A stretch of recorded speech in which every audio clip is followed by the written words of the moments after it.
Saludos cordiales, estimados amigos. Seguimos con la serie sobre los profetas con el objetivo de examinar el ejercicio del profetismo en la época de la Biblia hebrea. El análisis se desarrolla fuera de la teología y la teodicea y de cualquier confesión religiosa. El título de la octava lección es Los profetas pendulares, y el texto eje alrededor del cual gira el estudio está en el libro del profeta Jeremías, en el capítulo 2, versículo 8. Voy a leer en la versión de la Biblia textual, edición 1999. Dice así: los sacerdotes no preguntaban dónde está Yahvé, los doctores de la ley no me conocían, los pastores se rebelaban contra mí y los profetas profetizaban en nombre de Baal, siguiendo a dioses que de nada sirven. El profeta Jeremías, un ex miembro de la élite sacerdotal en la disidencia, continúa dando informaciones sobre la actuación político-religiosa de sus colegas al frente del pequeño reino de Judá. En ese entonces, la política y la religión andaban de manos dadas.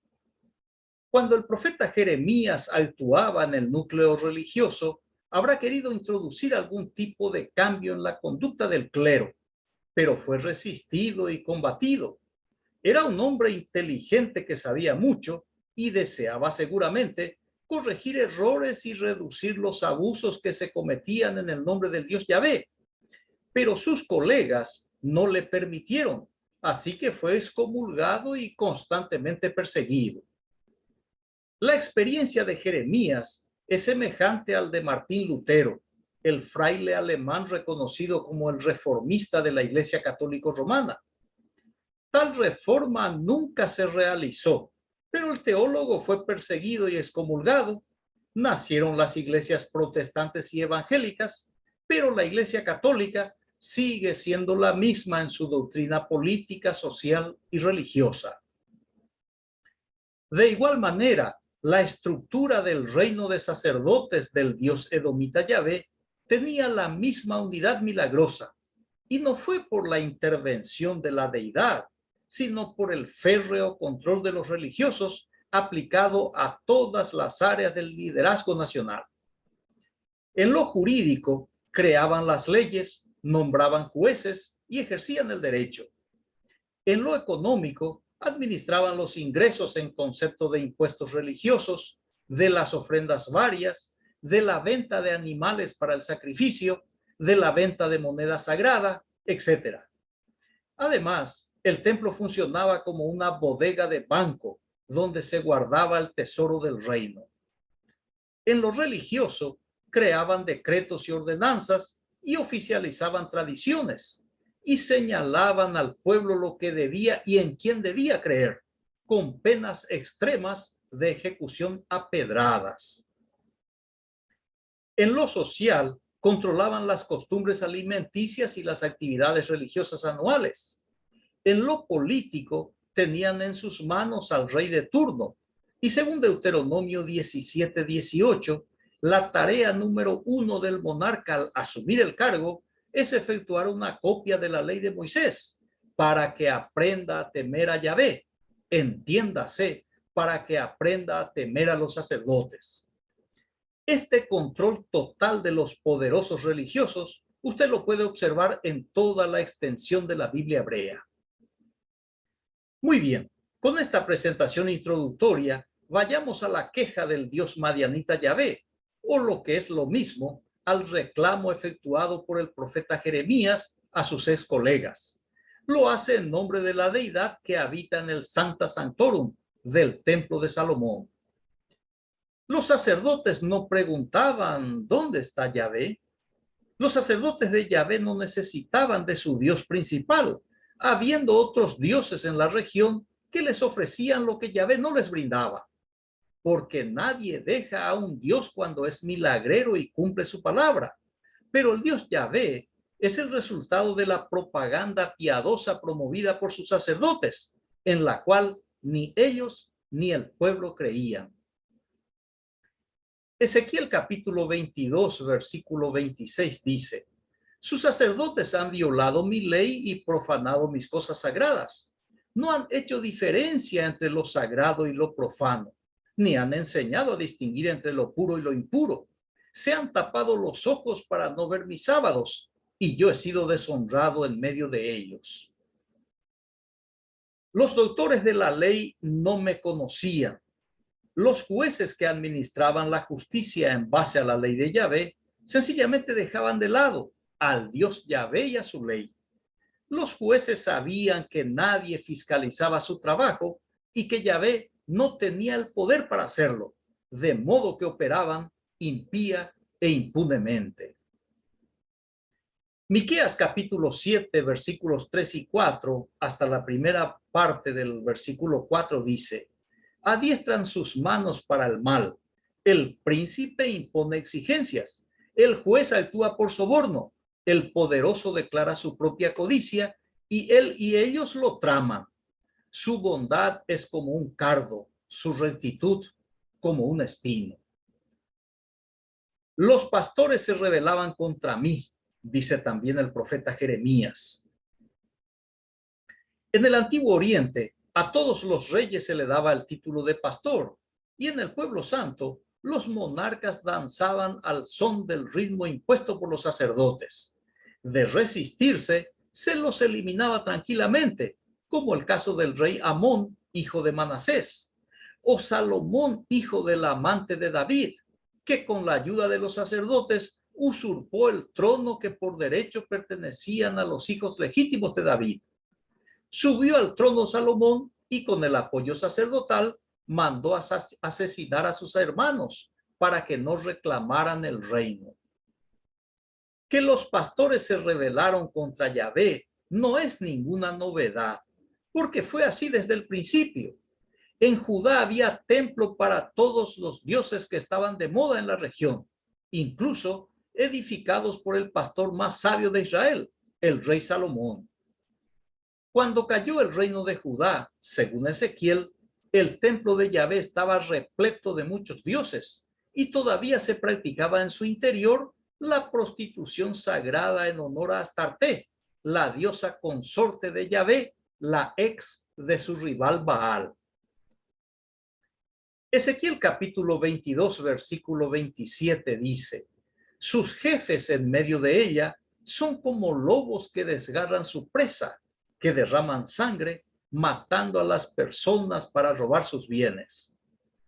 Así como al Dios Yahvé le agrada la sangre derramada, así también sus líderes, sedientos para derramar sangre inocente, la sangre de sus hermanos. Los profetas profetizaban en nombre de Baal, siguiendo a dioses que de nada sirven. Los profetas de Yahvé ejercían una política profética pendular, porque oscilaban hacia los dioses más populares del momento y por ende los más rentables. Y en este texto, el dios cananeo Baal dominaba el mercado religioso del pueblo que se considera elegido. Baal es el nombre propio de la deidad y en la Biblia hebrea se menciona con frecuencia los Baales, porque en la religión cananea los nombres de muchos dioses empezaban por Baal, como veremos enseguida. Así que el texto se refiere a esa pluralidad de dioses asociados con Baal y los profetas de Yahvé profetizaban en nombre de Baal, siguiendo a dioses derivados o entroncados con el dios más popular de toda la historia religiosa de Israel y también de Judá, el dios Baal. Jueces 8:33 dice: pero tan pronto como murió Gedeón, sucedió que los hijos de Israel volvieron a prostituirse en pos de los Baales e hicieron de Baal-Berit su dios. Baal-Berit significa Baal, el dios del pacto, o Baal, el dios de la alianza. Este epíteto se aplicó a Yahvé, el dios de Judá, quien se convirtió en el dios del pacto o de la alianza. Jueces capítulo 9, versículo 46 dice: al saberlo, los vecinos de Migdal Siquén se metieron en la cripta del templo de El-Berit. Aquí aparece el dios cananeo el dios de Israel o reino del norte, que en la mitología cananea es el padre del dios Baal. Al parecer, La idea del Dios de pacto o de la alianza era un concepto que habría nacido entre los fenicios, de donde procede el Dios de Israel. Segunda de Reyes, capítulo 1, versículo 2, dice: Y Ocosías cayó por la ventana de su aposento alto en Samaria y se lastimó. Y envió mensajeros a los que dijo: Id y consultad a Baal-Zebut, dios de Ecrón, si sanaré de esta enfermedad. Baal-Zebut, o Baal de las moscas, es un sobrenombre del dios Baal-Zebul, que significa Baal el príncipe, dios de Ecrón. Mientras que Baal Peor era una deidad venerada por los moabitas y madianitas, que dicho sea de paso, las damas madianitas sedujeron a los viriles israelitas y después le echaron la culpa al dios Baal Peor, según se relata en el capítulo 25 del libro de Números, como parte de la leyenda del Éxodo. Primera de Reyes, capítulo 16, versículos 31 y 32 dice: Porque le fue ligera cosa andar en los pecados de Jeroboam, hijo de Nabat, y tomó por mujer a Jezabel, hija de Baal, rey de los Sidonios, y fue y sirvió a Baal y lo adoró, e hizo altar a Baal en el templo de Baal que él edificó en Samaria.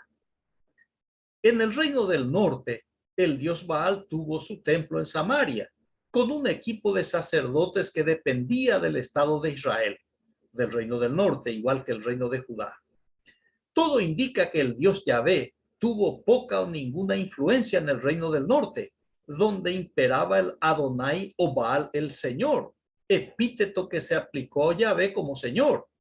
Y en el siglo I, el apóstol Pablo aplicó al Jesús por él divinizado.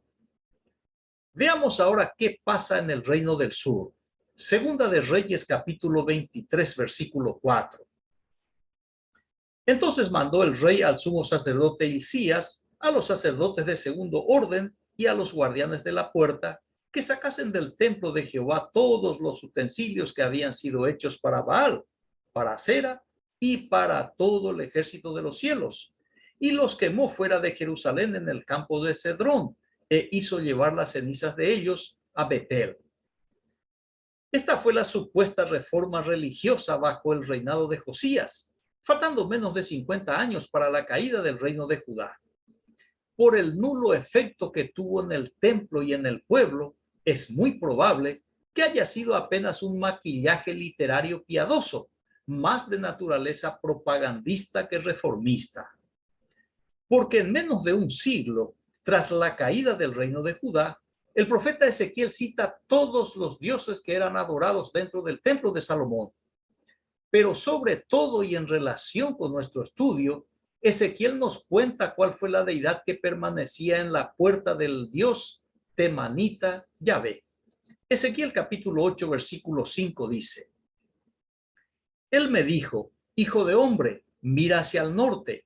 Miré hacia el norte y vi que al norte del pórtico del altar estaba este ídolo de los celos a la entrada. En el antiguo Oriente, a la entrada de los templos, de los palacios y de las ciudades, se ponían estatuas de dioses protectores.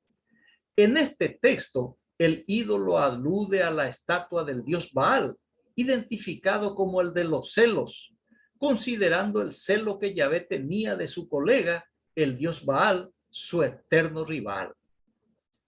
Termino con la observación del psicólogo y psiquiatra suizo Carl Gustav Jung.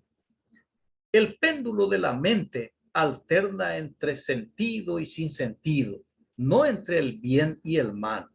Reitero, el péndulo de la mente alterna entre sentido y sin sentido, no entre el bien y el mal.